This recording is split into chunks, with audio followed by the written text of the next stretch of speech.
What if your financial struggles aren't about the numbers in your bank account, but the neural pathways in your brain? Groundbreaking research reveals our relationship with money operates through deeply embedded psychological patterns that most people never examine. Consider this. Two individuals with identical incomes can experience completely different financial realities based on their money mindset alone. The emerging field of financial psychology demonstrates that wealth attraction begins not with investment strategies, but with cognitive frameworks. Your brain's default settings might be working against your prosperity without you even realizing it. Have you ever wondered why some people seem to have money just flow toward them, while others work just as hard yet constantly struggle? What if I told you the difference isn't just about strategy or education, but something much deeper, rooted in the very way our brains are wired to perceive and interact with wealth? For years, I watched brilliant, capable people, friends, colleagues, even family members, remain stuck in a frustrating financial loop. They'd earn more, only to see it slip away. They'd set ambitious goals, only to self-sabotage just before a breakthrough. It felt like an invisible barrier was holding them back, a barrier they couldn't see or name. My own journey with money was far from perfect. I remember staring at my first real paycheck, feeling a surge of excitement, followed immediately by a cold wave of anxiety. Big question. What if I lost it? Another angle. What if I made a wrong move? That underlying fear began to dictate my decisions, creating a pattern of scarcity that felt impossible to break. I was treating money like a finite resource to be hoarded, not a dynamic energy to be cultivated. This mindset wasn't just limiting my bank account, it was shrinking my entire worldview. Then, a pivotal moment changed everything. I was speaking with a mentor who had built significant wealth from virtually nothing. I expected him to hand me a complex investment spreadsheet or a secret stock tip. Instead, he asked me one simple question. What story does your money tell? That question stopped me cold. I realized I wasn't just managing dollars and cents. I was acting out a deeply ingrained narrative about my own worth, my safety, and what I believed was possible. My financial reality was merely the physical echo of my internal financial psychology. This sent me down a rabbit hole of research into neuroscience and behavioral finance. I discovered that our brains are not neutral observers of our financial lives. They are active participants, filtering every transaction, every opportunity, through a lens built from past experiences, societal messages, and core beliefs. We all operate from a unique money blueprint, a subconscious program that dictates our financial outcomes with astonishing accuracy. Understanding this blueprint isn't a soft skill, it's the fundamental operating system for wealth creation. Think of two gardeners. One plants a seed in barren, rocky soil, waters it sporadically, and hopes for the best. The other prepares the earth, ensures proper sunlight, and nurtures the seedling consistently. The seed is the same. Your income, your effort. But the environment determines everything. Your mind is that soil. Without addressing the internal landscape of your thoughts and beliefs about money, any external strategy is like planting that seed in rocks. You might get a little growth, but you'll never see a forest. The science is clear. Our neural pathways related to money are shaped by repetition and emotion. Every time you react to a financial event with fear or scarcity, you strengthen a circuit that says danger. Conversely, every conscious choice aligned with abundance and trust rewires your brain for opportunity. This isn't mystical thinking, it's neuroplasticity. Your brain can be retrained. The real work of building wealth, then, begins not with a budget, but with a mindset. It starts by upgrading the very processor that runs all your financial decisions. Are you ready to see what your mind is truly capable of? Have you ever wondered why some people seem to have money just flow toward them, while others work just as hard yet constantly struggle?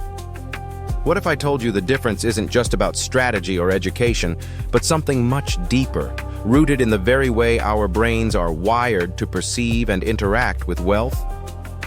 For years, I watched brilliant, capable people, friends, colleagues, even family members, remained stuck in a frustrating financial loop. They'd earn more, only to see it slip away. They'd set ambitious goals, only to self-sabotage just before a breakthrough. It felt like an invisible barrier was holding them back, a barrier they couldn't see or name. My own journey with money was far from perfect.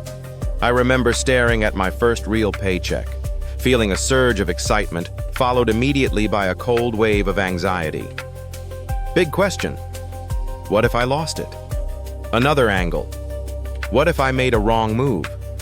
That underlying fear began to dictate my decisions, creating a pattern of scarcity that felt impossible to break. I was treating money like a finite resource to be hoarded, not a dynamic energy to be cultivated. This mindset wasn't just limiting my bank account, it was shrinking my entire worldview. Then, a pivotal moment changed everything. I was speaking with a mentor who had built significant wealth from virtually nothing. I expected him to hand me a complex investment spreadsheet or a secret stock tip. Instead, he asked me one simple question: what story does your money tell? That question stopped me cold. I realized I wasn't just managing dollars and cents. I was acting out a deeply ingrained narrative about my own worth, my safety, and what I believed was possible. My financial reality was merely the physical echo of my internal financial psychology. This sent me down a rabbit hole of research into neuroscience and behavioral finance. I discovered that our brains are not neutral observers of our financial lives. They are active participants, filtering every transaction, every opportunity, through a lens built from past experiences, societal messages, and core beliefs. We all operate from a unique money blueprint, a subconscious program that dictates our financial outcomes with astonishing accuracy. Understanding this blueprint isn't a soft skill. It's the fundamental operating system for wealth creation. Think of two gardeners. One plants a seed in barren, rocky soil, waters it sporadically, and hopes for the best.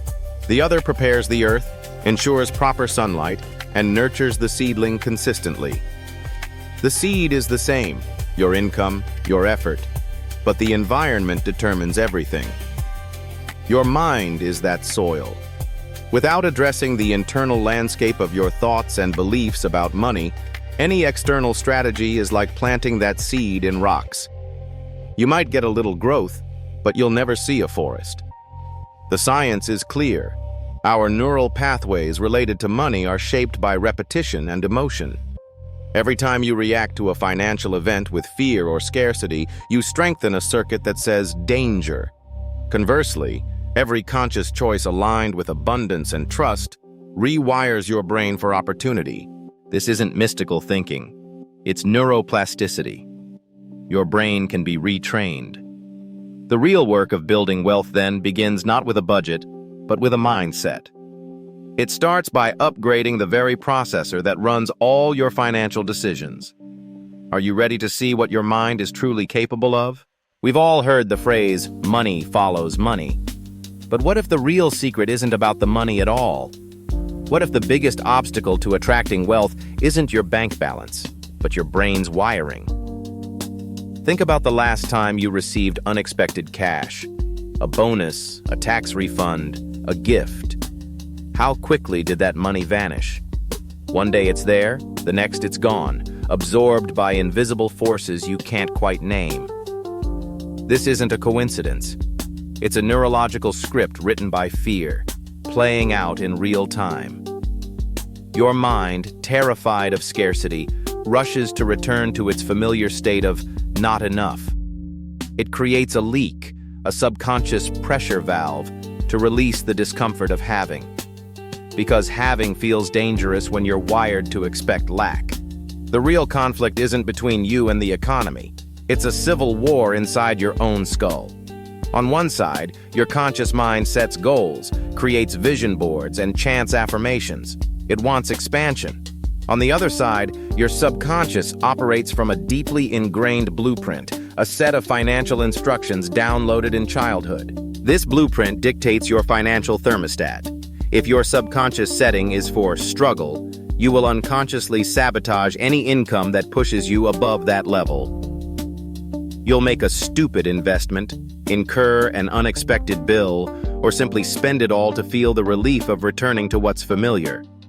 Your brain would rather be right than be rich. Why does this happen? Because the brain is an efficiency machine, and its primary job is to keep you safe. Safety, to your neural pathways, means predictability. Even predictable struggle feels safer than unpredictable abundance. A 2013 study from Princeton University found that poverty itself consumes mental bandwidth. The constant focus on not having enough literally reduces the cognitive resources available for making better financial decisions. It's a vicious cycle.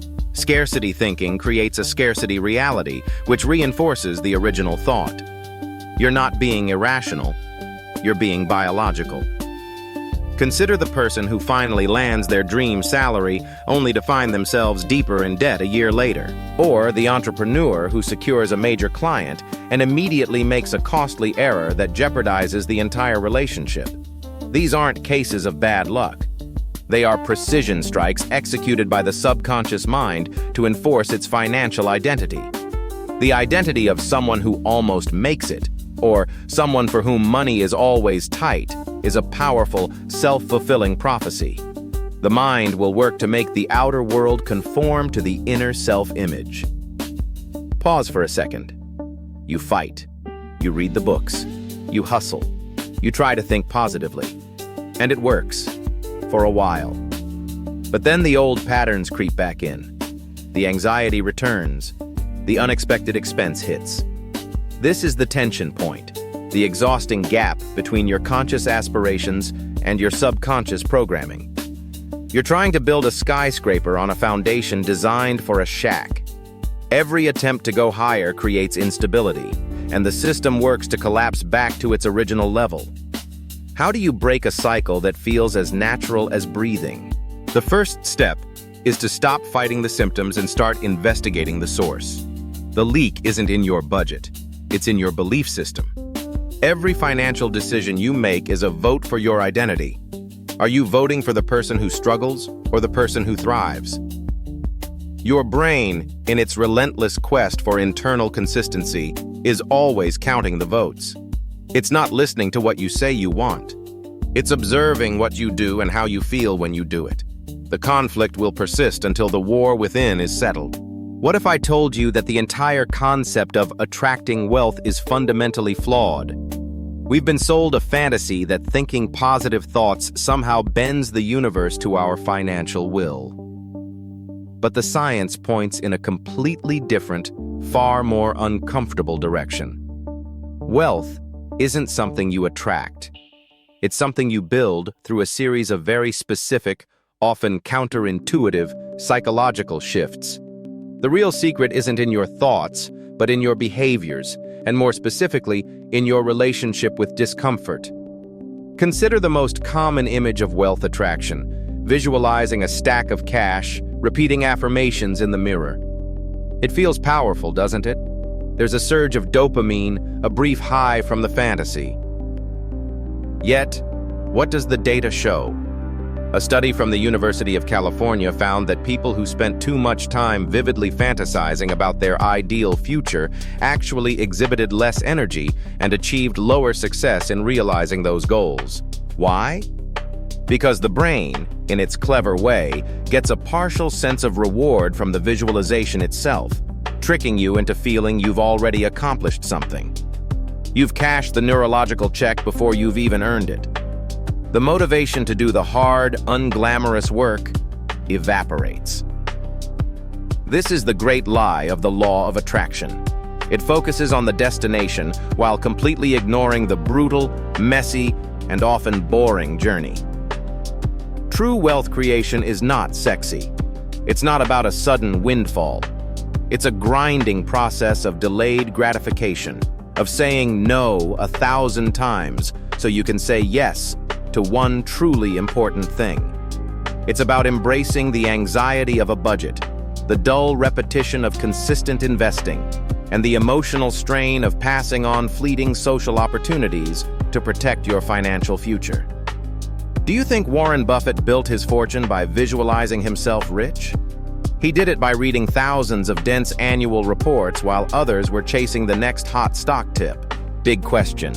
Shatter another myth. The idea that you need to vibrate at a higher frequency to align with money. This is a profound misunderstanding of human psychology. Money is neutral. It's a tool. Your vibration is irrelevant. What matters is your level of competence and your tolerance for strategic risk. The people who accumulate significant wealth aren't necessarily the happiest or most spiritually elevated. They are often the most pragmatic, the most resilient in the face of failure, and the most willing to be wrong. They understand that money flows not to positive thoughts, but to solved problems. Your bank account is a direct reflection of the value you've provided to the marketplace, not the purity of your intentions. Strange but true. What is the actual science behind this? It boils down to a concept known as cognitive rehearsal. This isn't fluffy visualization. It's the meticulous mental practice of specific actions and their consequences. An athlete doesn't just visualize standing on the podium. They mentally rehearse every stride, every breath, every potential obstacle. The financial equivalent isn't picturing a mansion. It's mentally walking through the process of negotiating a raise, of analyzing an investment's downside, of calmly responding to a market crash without panicking. You are building neural pathways for competence, not for wishful thinking. Picture this. This is the gritty, uncelebrated work that actually moves the needle. We must also confront our deep-seated scarcity mindset, which often masquerades as its opposite. You might be declaring, "I am a money magnet," but if a sudden bill induces a panic attack, your underlying programming is one of fear and lack. This internal conflict creates self-sabotage. Your conscious mind is aiming for wealth, while your subconscious, driven by old fears, is pulling the emergency brake. The breakthrough doesn't come from louder affirmations, but from reprogramming that fear. How? By taking small, calculated financial risks that prove your survival isn't threatened. By consciously celebrating financial stability as much as you fantasize about excess. You rewire your brain not with words, but with evidence from your own actions. Ultimately, the most powerful wealth attraction tool known to psychology is a concept so simple we overlook it. Agency. Agency is the unshakable belief that your actions dictate your outcomes. People who feel like victims of their circumstances, who believe the system is rigged or that they are just unlucky, relinquish their agency. They are waiting to be rescued or for the universe to provide a sign. Those who build wealth, however, operate from a foundation of radical responsibility. They don't blame the economy, their boss, or their upbringing. They constantly ask, "What can I do right now with what I have to improve my position?" This shift from a passive receiver to an active creator is the true alchemy. It transforms hope into a strategy and dreams into a plan. Stop trying to attract money. Start building the person capable of holding it. How many times have you heard someone say they're bad with money, as if it were a fixed personality trait, an unchangeable part of their DNA? This isn't just a casual self-critique. It's a powerful, self-fulfilling prophecy rooted in the very cognitive architecture we've been exploring. Consider the story of David, a talented graphic designer. For years, he operated under a core financial belief. Creative people aren't meant to be rich. This single sentence, repeated internally, dictated every financial decision. He'd undercharge for his work, avoid negotiating contracts, and subconsciously sabotage opportunities for higher-paying clients. His external reality perfectly mirrored his internal financial identity. His brain, seeking to maintain cognitive consistency, filtered out evidence to the contrary, making his belief feel undeniably true. It wasn't a lack of skill holding him back. It was a story he no longer realized he was telling. What would happen if you consciously rewrote that internal script? The transformation begins not with a sudden windfall, but with a deliberate act of cognitive reframing. David's turning point came when he started a simple but profound practice. He began to track his value provided, not just his hours worked. He documented client testimonials, the measurable business growth his designs fostered, and the problems he solved. This external objective data started to create a crack in his old belief system. He wasn't just a starving artist anymore. He was a problem solver whose work had significant monetary worth. This new narrative, backed by evidence, allowed him to confidently increase his rates by 40%. The most fascinating part? He didn't lose a single client. His brain had finally aligned with a new, more prosperous reality. A quick story. Contrast that with another scenario, the phenomenon of the sudden inheritance. We've all heard stories of individuals who come into large sums of money only to see it evaporate within a few years. Why does this happen so frequently? The answer lies in the dissonance between their new financial circumstances and their unchanged internal money blueprint. If your subconscious identity is wired for scarcity, a sudden influx of wealth feels alien, even dangerous. The psychological discomfort is so intense that the individual will often make a series of impulsive, poor financial decisions, extravagant purchases, bad investments, loans to unreliable friends, effectively returning their bank balance to a level that feels familiar and safe. The money didn't change because the mind hadn't changed first. Another angle. How do you actively engineer this shift?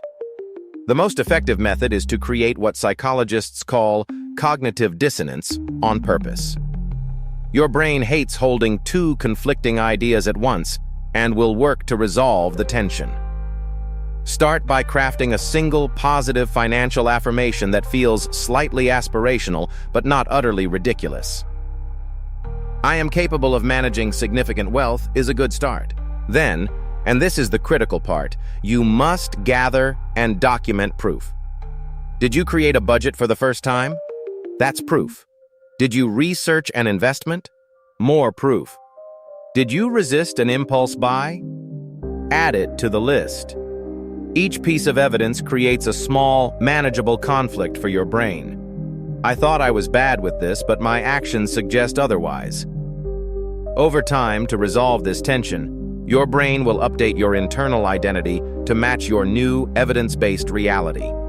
It's a quiet, systematic takeover of your own financial psyche. This principle extends far beyond personal income. Look at the world's most successful investors and entrepreneurs. Their edge isn't just superior analysis, it's a superior emotional and cognitive framework. They have trained themselves to feel calm and opportunistic when markets are in panic, and cautious when euphoria reigns. They aren't immune to fear or greed, but their internal financial identity is that of a value investor or a builder, which dictates a different set of reactions than the identity of a gambler or a victim of the market. Your financial outcomes are therefore not a random lottery. They are the physical manifestation of your deepest beliefs about money, yourself, and your place in the world. The most important investment you will ever make is not in a stock or a crypto coin. It is in the costly, deliberate, and profoundly rewarding renovation of your own mind. All right, we could get into the practical part. How do you actually start rewiring your brain to see more financial opportunities? It's simpler than you might think, but it requires consistency. Real talk. I want you to begin a daily practice of wealth finding. Every single day, your only job is to spot one new financial opportunity. This isn't about making $1 million deal tomorrow. Could you notice a skill a colleague has that you could learn? Perhaps you see a local business with an inefficiency you know how to solve. Maybe it's just reading one article about a growing industry. The goal is to train your reticular activating system, that mental filter we talked about, to stop filtering out these chances and to start flagging them for you. You're building a new mental habit of looking for open doors instead of just seeing walls. Next, we could tackle your financial vocabulary. For 1 week, I challenge you to completely eliminate phrases like, "I can't afford that," or "it's too expensive." These statements reinforce a mindset of lack and finality. Instead, try asking a more empowering question. How could I afford that? Or, what steps would make this possible? This tiny linguistic shift moves your brain from a dead end into a problem-solving mode. You're no longer stating a limitation. You're inviting your mind to explore pathways and solutions you hadn't considered before. Here's a twist. Create a simple evidence log. This can be a notes app on your phone or a physical journal. Every time you successfully manage a tricky financial situation, save a small amount unexpectedly, or receive any form of monetary value, no matter how small, write it down. A $20 rebate, a free coffee from a loyalty program, a side gig payment. The act of recording these events does something profound. It provides tangible proof to your subconscious mind that money does flow to you. You are actively collecting data to combat that deep-seated feeling of scarcity, building a case for your own financial capability brick by brick. Finally, practice mental contrasting. Pick one specific financial goal, something meaningful but achievable in the next 3 to 6 months. Zoom in. Vividly imagine achieving it. Feel the satisfaction, the security, the pride. Then immediately switch gears and honestly identify the single biggest internal obstacle standing in your way. Is it a fear of asking for a raise? A habit of impulsive online spending? By pairing the positive vision with a clear, realistic hurdle, you create a powerful cognitive tension that your brain is wired to resolve. This makes you far more likely to take the concrete, often uncomfortable actions needed to bridge that gap. But what if the money itself isn't the real goal here? What if the chase for wealth is just a symptom of something deeper we're all searching for? A sense of security, freedom, or perhaps the quiet dignity of not having to worry? Picture this. You, 5 years from now, looking back at this exact moment. Not at your bank balance, but at the person you became. The one who stopped flinching at unexpected bills. A quick story. The one who could say, "We could take that trip," without a knot forming in their stomach. Zoom in. The one who built a life where money became a quiet, reliable tool in the background, not a screaming emergency in the foreground. That version of you is waiting. They're not impressed by how much you memorized about compound interest. They're grateful you finally stopped treating your finances like a haunted house you were afraid to walk into. They're proud you started treating your financial life with the same curiosity you'd give a fascinating new hobby. Because the ultimate wealth isn't a number. It's the ability to walk into a grocery store and buy the name brand cereal without a second thought. It's the profound peace of a silent phone because all the bills are on autopay. It's the freedom to have a bad day at work and know, truly know, that you are not trapped. The math is simple. The psychology is everything. You don't need to become a different person to be good with money. You just need to finally let the person you already are start making the decisions. Stop letting a primitive fear of scarcity, a relic from our ancestors, dictate your modern life. Pause for a second. Go be that person. Another angle, the one who checks their accounts not with dread but with detached curiosity. Quick thought. The one who sees a financial setback as a puzzle to solve, not a personal failure. The money will follow, more importantly. And honestly, that's the only currency that truly matters in the end.